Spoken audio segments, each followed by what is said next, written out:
بله ناجی برای وددم جندرس عفرینه لوی داره هجماره که مزن جمالباتان کن چادر لپیشیا کاولین مالین خواهین که ده عردهجه ده ویران بون ودانه ده ناوان کنان ده دمینن چما؟ گلک جوان ده ترسن دوری مالین خواه کون دسته کون مالین وان لی تو پیداویستی انجیانه وکا کهربا الکتریک صوبا مجلکین راخستنی نوین دوشک لحیف پیدا نابن جناوا کونکی دایکه کزاروکا خواه بنیرن جروداوی را چد بیشن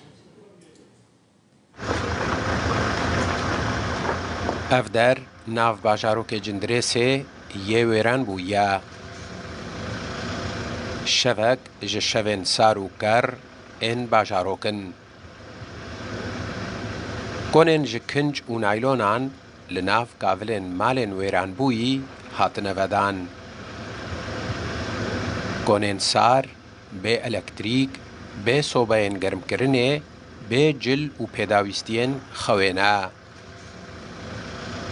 پشتی رزگاربون آجمرنه نشتجین جندرسید ناوان کاولانده لبندی چارنوی سکنه گو او بخوشی نزانند چاوابه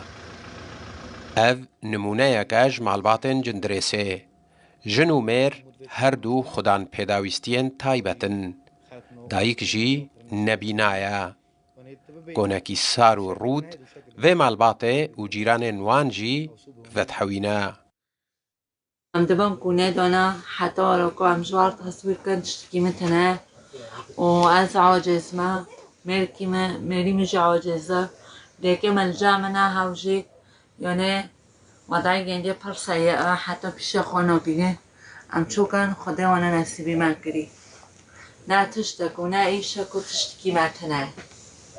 ناسو بهم بر سرمير ونشتنا حتى وانا خيمة دا يعني خملات خیرا خودم بچستم تشتکی متنه عماد زاروککی و مالباتیا نبروج لدبستانه و بخچین زاروکانه نجی بشف جهکی گرم بدستد کوا لجروی کنی لسر آخا سار آشکاولان باریایا رونشتیا و جرودا ویرا بحثا ایش و آزارن خوا و مالباتا خودکا جماعت نافي ما عماده ومولا ما نجي من كافر عملنا مساعدات جامعة ما تشتكي جامعة ما تشتكي نابري ما تشتكي نابري مساعدات تخوزن معونة داران تخوزن ما خار تشتكي ما تناي صوبا جيجارك ما هونو دار أمسار عردر نشتنا أم تخوزن بس مساعدات ومعونة تخوزن وباروي زنگو اف روشا پرانیا مالباتن کد اردهجا جندرسه ده مرن بجاوین سری خودیت بون ندست وان جکاولن مالن وان ان ویران بوی دبا و نجیل پیش وان کاولان پیداویستین هری ساده ین جیانه بدست وان دکوین